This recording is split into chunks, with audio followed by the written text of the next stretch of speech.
तर जर तुमचं शिक्षण 12वी झालं असेल तर तुम्हाला जिल्हा मध्यवर्ती सहकारी बँक पुणे यांच्या अंतर्गत असलेल्या शिपाई पदासाठी एक नवीन जाहिरात प्रसिद्ध करण्यात आली आहे। यासाठी मित्रांनो तुम्हाला पुणे जिल्ह्यातील असेल तर तुम्हाला ठिकाणी ही जाहिरात असणार आहेत। ह्या पदासाठी हा फॉर्म ऑनलाईन स्वरूपाचा फॉर्म देखील भरायचा आहे। बाकी या व्हिडिओमध्ये संपूर्ण जाहिरात आहेत त्याची माहिती घेणार आहोत, तर व्हिडिओ शेवटपर्यंत नक्की पहा। व्हिडिओला लाईक करा, चॅनलवरती पाहायला चॅनलला सबस्क्राईब करून बेल नक्की दाबा। हा सुरू करूया। ओके, तर मित्रांनो जिल्हा मध्यवर्ती पुणे यांच्या मार्फत जर बघितलं तर शिपाई पदाची या ठिकाणी सरळ सेवेने एक नवीन जाहिरात प्रसिद्ध करण्यात आली आहे। यामध्ये एकूण जागा बघितल्या तर 289 जागांसाठी ऑफलाईन पद्धतीने या ठिकाणी तुम्हाला लेखी परीक्षा सुद्धा असणार आहे। त्यासाठी जर बघितलं तर फक्त पुणे जिल्ह्यातील विद्यार्थ्यांसाठी तुम्हाला या ठिकाणी संपूर्ण जाहिरात असणार आहे। आता यासाठी मित्रांनो जी परीक्षा पद्धत आहे त्यासाठी जर बघितलं तर हा फॉर्म ऑनलाईन स्वरूपात असणार आहे। 4/8/2026 पासून ते 10/8/2026 पर्यंत हा ऑनलाईन पद्धतीने अर्ज करायचा आहे। ऑफलाईन पद्धतीने ऑफिशियल वेबसाईट म्हणजे pdcc.bank ह्या वेबसाईटद्वारे तुम्हाला बँकेचं हॉल तिकीट ह्या एक्झामचे येणार आहेत। प्रवेशपत्र सुद्धा त्याच दिवशी येणार आहेत।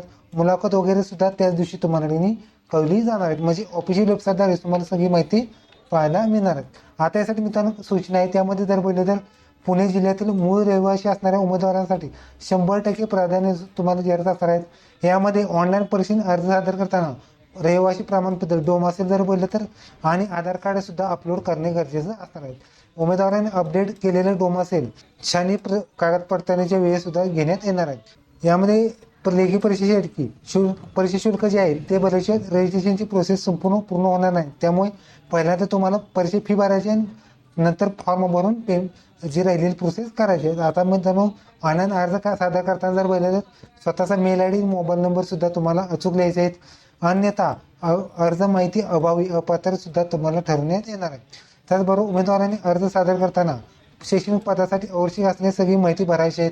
भरती प्रक्रियेदरम्यान सविस्तर अद्ययावत माहिती संकेतस्थळावर तुम्हाला प्रसिद्ध करण्यात येणार आहे। बँकेची शिपाई पदासाठी सविस्तर जाहिरात सरळ सेवेने असल्यामुळे जाहिरातीमध्ये नमूद केलेली पदसंख्या, पात्रता निकष व कार्यपद्धती या ठिकाणी बँकेचा हक्क सुद्धा राहणार आहे। आता यासाठी मित्रांनो पात्रता जर बघितले तर पदाचं नाव आहे शिपाई पद, 289 जागा आहेत।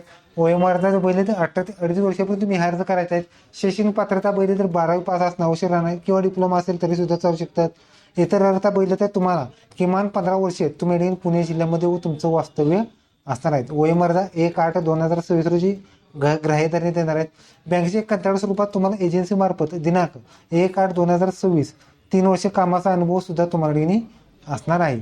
म्हणजे ज्यांचा अनुभव असेल तर त्यांना 63 वर्षापर्यंत तुम्ही हा अर्ज करू शकतात। पुणे जिल्ह्याचे मूळ रहिवासी असण्यासाठी डोमासेल 2018 नंतर तुम्हाला लागणार आहे। त्याचबरोबर उमेदवारांनी शिपाई पदासाठी जे शारीरिक चाचणी किंवा शारीरिकदृष्ट्या सक्षम तुम्हाला असावं। यामध्ये बघितले तर शिपाई पदाची पदसंख्या कमी किंवा जास्त करण्याचा अधिकार बँकेकडे असणार आहेत। सदर बढती रद्द किंवा स्थगित किंवा रद्द करणे हे अधिकार बँकेला असणार आहेत। त्याचबरोबर महाराष्ट्र नागरिक सेवा 2025 नुसार प्रतिज्ञापत्र सुद्धा तुम्हाला लिहायचे आहेत। बँकेच्या कोणत्याही प्रकारचे समानता आरक्षण नसणार आहे। आता त्या परीक्षा शुल्क बघितले तर परीक्षा शुल्क असणार आहेत 650 रुपये प्लस 18% GST व सर्व्हिस चार्ज असणार आहेत। अशा स्वरूपात तुम्हाला जी की ऑनलाईन पद्धतीने ही एक्झाम आणि हा फॉर्म द्यायचा आहे। एक्झाम असणार आहे ती ऑफलाईन पद्धतीने असणार आहेत आणि हा फॉर्म ऑनलाईन स्वरूपात भरायचा आहे। यासाठी जर बघितलं तर पगार जर बघितलं तर 12,000 रुपये प्लस तुमचं वगैरे भत्ते वगैरे असेल अशा स्वरूपात तुम्हाला वेतन श्रेणी असणार आहे। आता यासाठी तुम्हाला निवड प्रक्रिया जर बघितली तर ऑफलाईन पद्धतीने एक्झाम असणार आहेत। शिपाई पदासाठी 70 मार्काची OMR पद्धतीने म्हणजे ऑप्शनल मार्क रिकॉग्निशन पद्धतीने तुमची OMR पद्धतीने एक्झाम असणार आहे। त्यामध्ये बहुपर्यायी वस्तुनिष्ठ प्रश्न असणार आहेत। मराठीमधून एक्झाम असणार आहेत। 70 प्रश्न असणार आहेत। 70 गुणाची एक्झाम असणार आहेत। एक प्रश्न एका मार्काचा असणार आहेत। त्यासाठी 75 मिनिटाचा तुम्हाला कालावधी असणार आहेत। आता यासाठी मित्रांनो जर बघितलं तर तुम्हाला 70 मार्काचा एक सिलेबस असणार आहेत। शेती व वित्त पुरवठा ह्यासाठी 20 गुण असणार आहेत। बँक व सहकार 15 गुण असणार आहेत। सामान्य ज्ञान व चालू घडामोडी 15 गुण, कृषी व ग्रामीण अर्थव्यवस्था 10 गुण आणि बुद्धिमापन चाचणी 10 अशी 70 गुणाची तुम्हाला 75 मिनिटं वेळ तुम्हाला एक्झामसाठी असणार आहे। यामध्ये मित्रांनो कागदपत्रे पडताना जर बघितलं तर लेखी परीक्षेत प्राप्त होणाऱ्या गुणांच्या अनुक्रमाने तुम्हाला एकाच 3 जागेवरती तुमची निवड प्रक्रिया असणार आहे। म्हणजे 289 जागे गुणुले एका जागेस 3 विद्यार्थी बोलवण्यात येणार आहे। पात्र उमेदवारांनी मुलाखतीपूर्वी आवश्यक शैक्षणिक अर्हता व इतर संबंधित मूळ कागदपत्रांची प्राथमिक चौकशी आणि तपासणी सुद्धा बँकेमार्फत केली जाणार आहे. कागदपत्रे पडताळणी वेळेत उमेदवारांनी मूळ कागदपत्रे उपलब्ध करून देणे आवश्यक राहणार आहेत. प्राथमिक कागदपत्रे पडताळणीशी होणारा बँकेचा उमेदवार मुलाखतीस पात्र राहणार आहे. मुलाखत जर बघितली तर तुम्हाला मुलाखत सुद्धा असणार आहेत. यामध्ये 30 गुणाची मुलाखत तुम्हाला देणे असणार आहे. अंतिम निवड व प्रतिसादी जर बघितले तर उमेदवारांनी लेखी परीक्षा गुणातील व मुलाखतीत एकूण गुणांची बेरीज करून म्हणजे 100 गुणांची एकत्रित बेरीज करून यामध्ये रिक्त पदाची 20% जाण्यासाठी म्हणजे वेटिंग लिस्ट लावण्यात आणि अंतिम यादी जर पहिले तर 100 गुणांच्या यादीवरती तुमची अंतिम निवड असणार आहे. सदर अंतिम निवड व प्रतिसादी यादी बँकेची ऑफिशियल वेबसाईट तुम्हाला देणे भरायची आहे.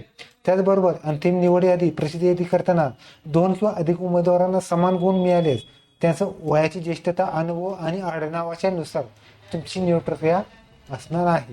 त्याचबरोबर अंतिम निवड व सूची उमेदवारांनी बँकेच्या प्रचलित अटी नियमानुसार तुमची निवड केली जाणार आहे. आता या सगळ्या डिटेल्स जर बघितल्या तर तुम्हाला pddc.go या सगळ्या डिटेल्स बघितल्या pddc.bank.in ह्या वेबसाईटवर तुम्हाला संपूर्ण फॉर्म हा मराठीमधून भरायचा आहे आणि हा फॉर्म तुम्हाला ऑनलाईन स्वरूपाचा फक्त एडिटिंग भरायचा आहे. लेखी परीक्षा मात्र तुमची OMR पद्धतीने तुमची असणार आहे.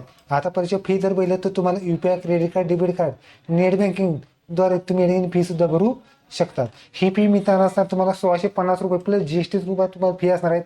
त्यासाठी पण तुम्हाला फोटो अपलोड करायचा आहे. फोटो जर बघितला तर 3.5 बाय 4.5 फोटो साईज अपलोड करायचा. साईज जर बघितली तर 1.5 सेंटीमीटर आणि 3.5 बाय सेंटीमीटरचा ह्या साईजमध्ये तुम्हाला फोटो आणि सही हे दोन्ही अपलोड करायचे आहे.